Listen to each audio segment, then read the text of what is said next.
I had a bit of luck.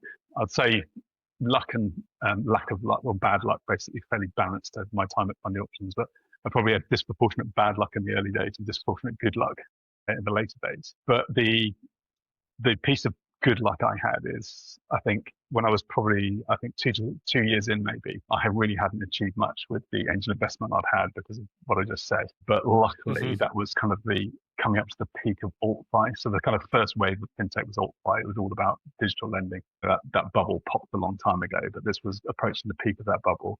So although I hadn't made huge progress with the business, I raised 2 million quid, which back then was a pretty big round, by the way.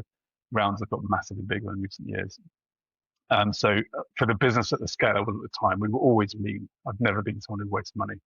For the business we had at scale, that was a lot of runway and a lot of capacity. And that basically, that I happened to be raising towards the peak of the AltFi boom, allowed me to raise enough capital, because the irony was, although I'd taken too long to get the private market fit, I had it. I just had some fairly unhappy investors.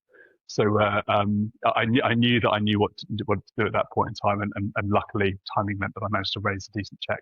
I think if it had been 18 months earlier, I would have only been able to raise $1 million, and that wouldn't have been quite the breathing space that I needed.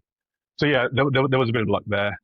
And then basically that was the inception of what was a period of genuinely exponential growth year on year. So exponential is an overused term, but we grew 3 times in a year and then twice, doubled again the next year and then doubled again. So we then had the proper hockey stick, and that's revenue, by the way, not some vanity metric.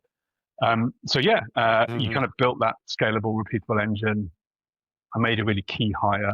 I brought in a chief commercial officer who actually came from a recruitment background.